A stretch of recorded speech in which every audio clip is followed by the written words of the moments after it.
Hello, everybody. Welcome back to my refrigerator, which is now doubling as my whiteboard. And we're going to talk. We're going to do or look at lesson 5.3 of the 214 part of our course. So we're going to look at Gauss's method for adding numbers. Now, Gauss was a child prodigy, and he found a very clever way for adding numbers. He was assigned a class busy work problem to add up the numbers, the digits 1 to 100. And what that meant is that he had to add 1 plus 2 plus 3 plus 4 plus 5 plus ... plus 99 plus 100. Or that's how one would think to do it. Now, if one did it the conventional way, let's just try to do 1 to 10. If one did it the conventional way, we would think 1 plus 2 plus 3 plus 4 plus 5 plus 6 plus 7 plus 8 plus 9 plus 10. And then you add, this would be 3, and then 6, and then 10, and then 15, and then 21, etc.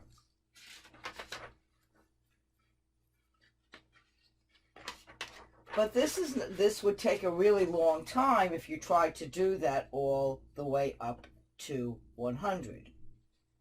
So what Gauss did, and we'll skip example number 1, and we'll go straight to Gauss's method. What Gauss did was take this problem, and that's what we're going to look at now. We're going to look at just adding 1 to 10 and what Gauss's clever method was. So we go 1 plus 2 plus 3 plus 4 plus 5 plus 6 plus 7 plus 8 plus 9 plus 10, just like one would think of it to be. So what Gauss did is Gauss saw, that if I added the first and the last number, 1, 10, 1 plus 10, I got 11. And then if I continued on and I added 2 plus 9, I also got 11.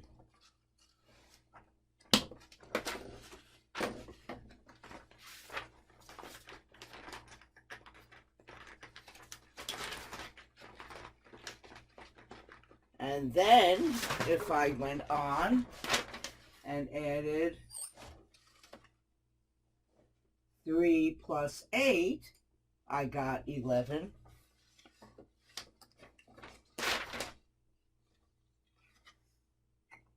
I got 11, and all the way through, so I'll go through the whole thing. Here we go.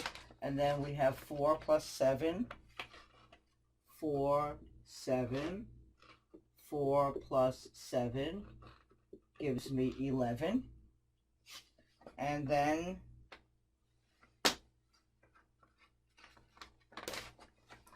5 plus 6, 5 plus 6 also gives me 11. So what he figured out, he looked at the number of pairs that we have. Each of these is a pair. So we see we have 5 pairs. So there are 5 pairs. And each of these pairs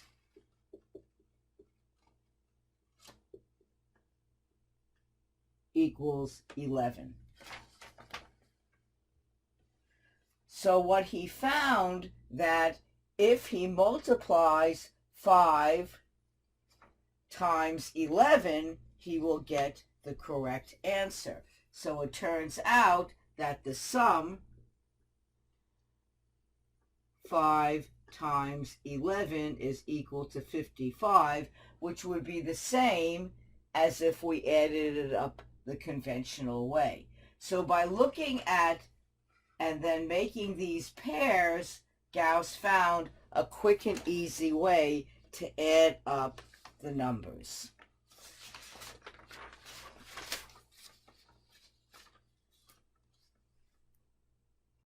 Now let's look at example number 2. So we're going to use the same method to add up the numbers 1 to 20. So in order to do that, we do the same thing. 1 plus 2 plus 3 plus ... 18 plus 19 plus 20. So we want to see what the first and the last numbers add up to. So we have 20 plus 1 equals 21. And then we want to figure out how many pairs. Well, there are two. A pair is made of two numbers. So this is one pair, and then this would be another pair and another pair. So the number of pairs would be equal to the number divided by 2. And in this case, it's 20 over 2, which means there are 10 pairs. So now, in order to add up those numbers, what we do is we say, okay, we take what the first and the last number add up to, and it's 21, and there are 20 pairs of these, so that will give us an answer of 210. So that's what the sum of adding up 1 to 20 would be. Similarly, in example number 3, except now we're going to do 1 to 30.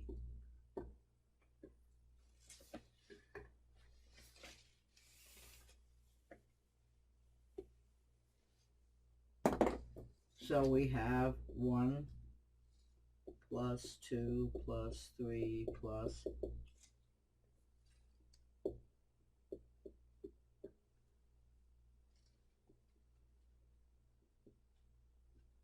So in this method, all we need to do is add up the first and the last and figure out the number of pairs. So in this case, we have 1 and 30. So 30 plus 1 is equal to 31. And the number of pairs, well, we see that that would be 30 divided by 2, which would be equal to 15. Therefore, we just multiply them, so it would be 31 times 15 is equal to 465.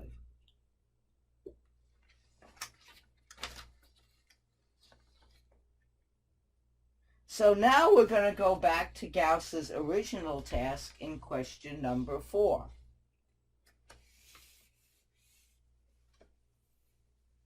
And Gauss's original task was to add up the numbers 1 to 100,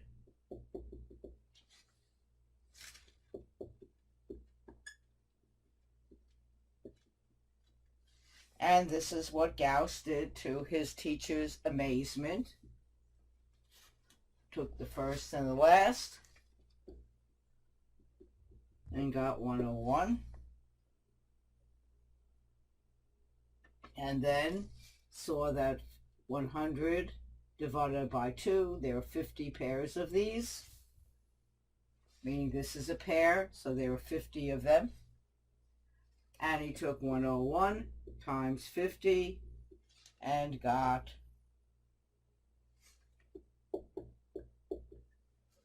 5,050. And if you check it on your calculator, you'll realize that's fine. So compared to what other students were doing and trying tediously to calculate it in the usual way, 1 plus 2 plus 3 plus 4 plus 5 plus 6, etc., he found a quick and easy way to calculate to calculate these.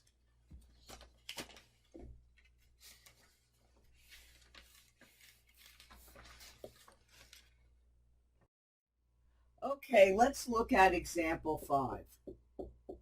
And under normal circumstances, I would have you work this out in class, but I'll work each of these out quickly for you to show you how Gauss's method works.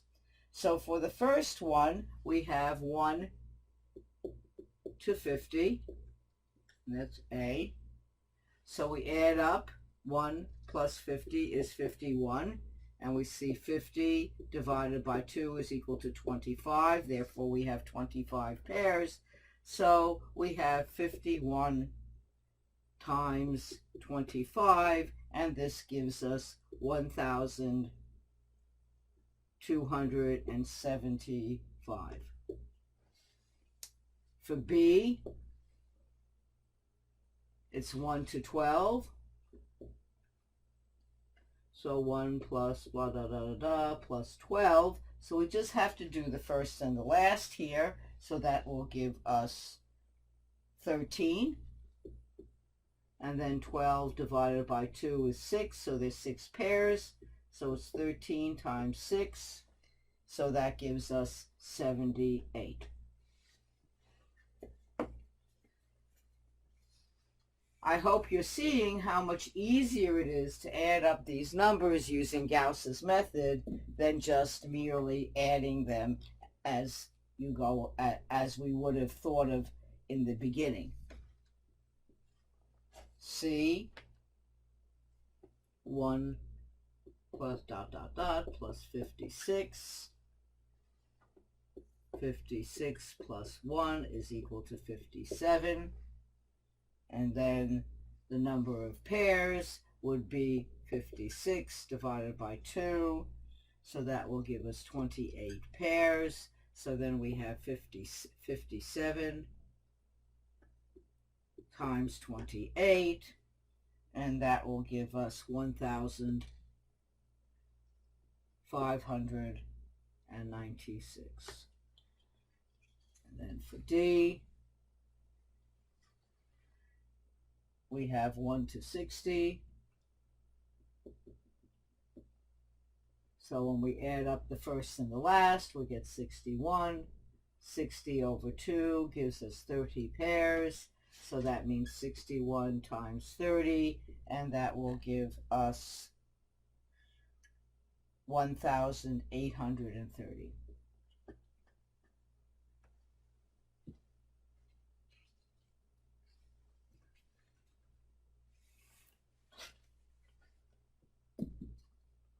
For example, E, 1 plus 78. So we add 1, 78. So we have 78 plus 1 gives us 79. And then 78 divided by 2 will give us 39 pairs. And if we take 39 and multiply it by 79, this will give us 3,081. And then F, 1 to 200, so that will be 201. And then 100 divided by 2 for the number of pairs will give us 50 pairs. I mean, not 100, I mean 200 and 100 pairs. Stop there. So this is 200 divided by 2 is 100 pairs. So it would be the 201 times 100, and that's going to be equal to 20,100.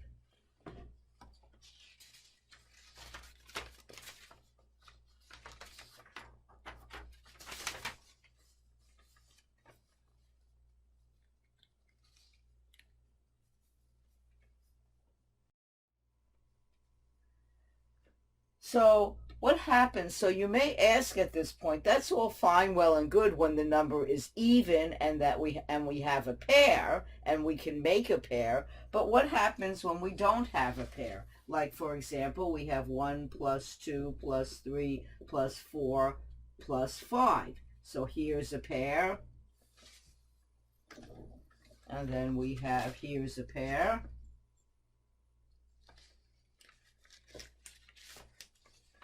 And then we have, oh no, we can't pair 3 with anything. So we have a problem there. Well, this could actually be generalized. So it turns out what we can do is we can take, in general, 1 plus 2 plus 3 plus 4, dot, dot, dot. And we don't know what these are. So I'll put just question mark, plus n. But it turns out that the numbers before n, this will be n minus 1, and this one, that question mark will be n minus 1, and this question mark will be n minus 2, and the next one will be n minus 3, and so on until we get all the way back to 1. So what happens is that there's a way to generalize this. So we know that the pairs are n over 2. That will give us the pairs. And we know that we can add the n plus 1. The beginning and the end. So we have our number is n plus 1, beginning and end, and that we have n of these, n numbers. So what it turns out is that our formula would be n over 2 times n plus 1. So we just take our definition of the pairs times the number, and this will give us n plus 1 over 2. Now hopefully this number will start looking kind of familiar, or looks familiar from what we did in our last lesson, because it turns out that this is a triangular number. So what we did is we took the beginning and the last, 1 plus n, and then we had the number of pairs, n over 2, and then we multiplied them together, the pairs times the beginning and last, and we got the formula n times n plus 1. Let me write that a little bit better.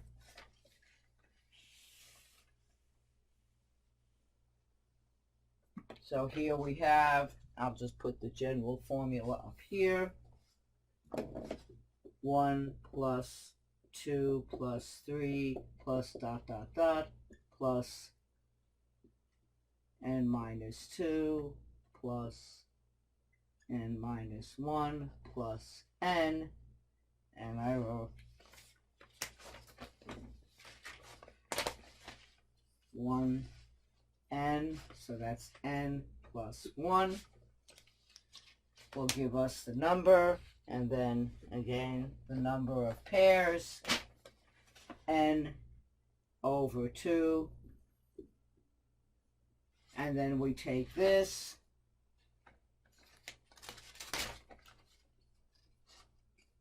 n plus 1 and multiply it by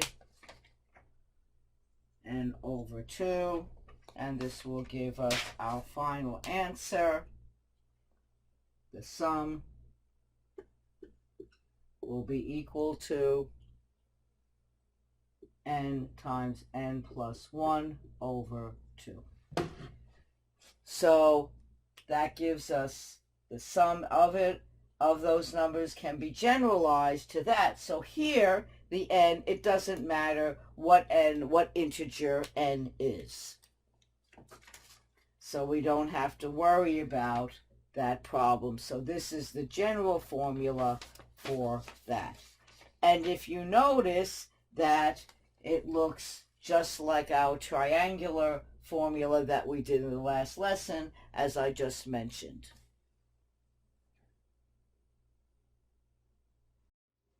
So let's look at a few examples. So for example, let's look at a few examples. So one example tells us, so we'll write it down, the sum, our general formula, 1 to n is equal to n plus 1 over 2. And the first one here, we're asked to find the sum from 1 to 15. So we're going to find the sum from 1 to 15. So this little arrow here means 2, going from here to there. Well, we see that using our formula, well, what is n here? It turns out that n is equal to 15. So what we will plug in, so we will take 15 plus 1 divided by 2, and then I'll add up what's in there, 15, 16 over 2. I'll simplify it, and that will give me 15. And that will give me 15 times 8, and that which will give me 120.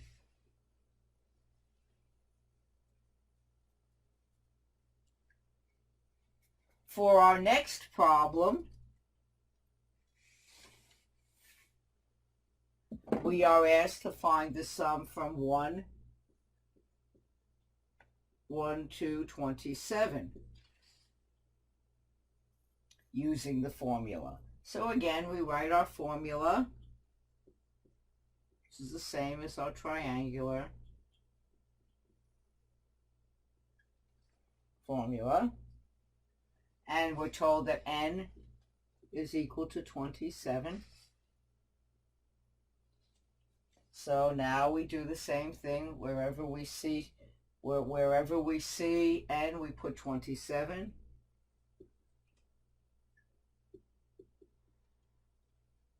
So it's 27 times 28 all over 2. And this is 14. So 27 times 14. And that will give us 378.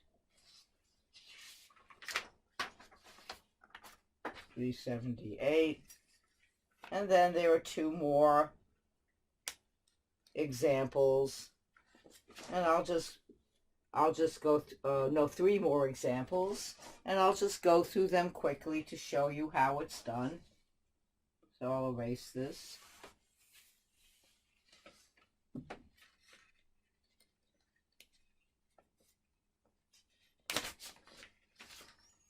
So the next one is finding the sum from 1 to 87. And we use our formula. I should write the formula on top.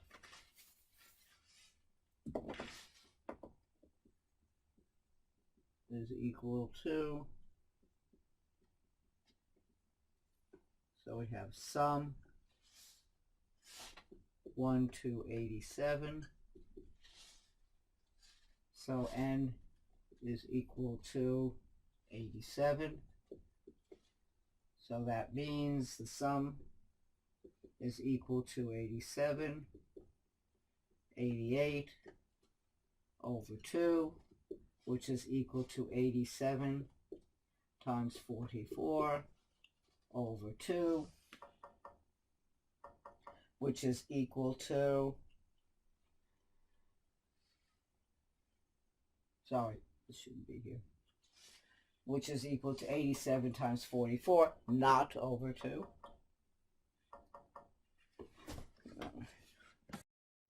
Okay, this next set of examples I would normally have you work out in class to see if you understand it, but I'll work it out very quickly, each of these examples. So I'll write out the formula, the sum from 1 to n is equal to n plus 1 times n over 2.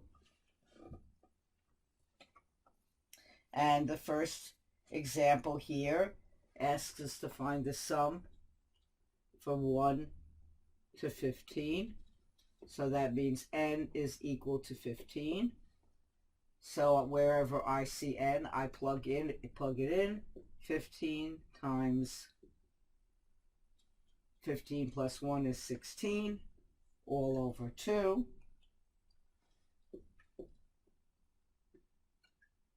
So that's 15 times 8, and that will give me 120. The next one they ask us is to find the sum from 1 to 27. Here n is equal to 27. So that means when we plug it into that formula, we get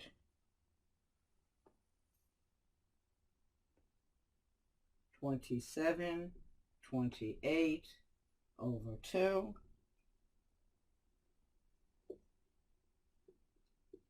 which is equal to 27 times 14, which is equal to 378.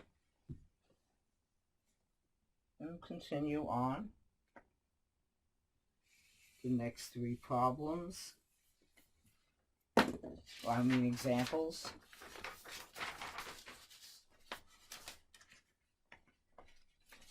The sum from 1 to 87 is equal to 87 times 88.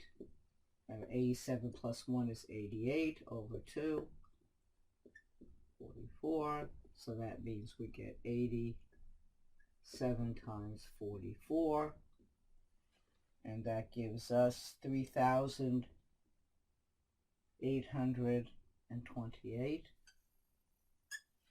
Then the next one, find the sum, what Gauss did, and we're going to verify that even the formula works here, which will be the sum from 1 to 100 is equal to, n is equal to 100.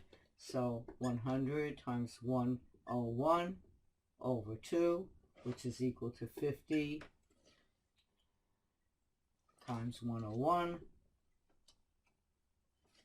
And 50 times 101 is 50, which is what we got earlier.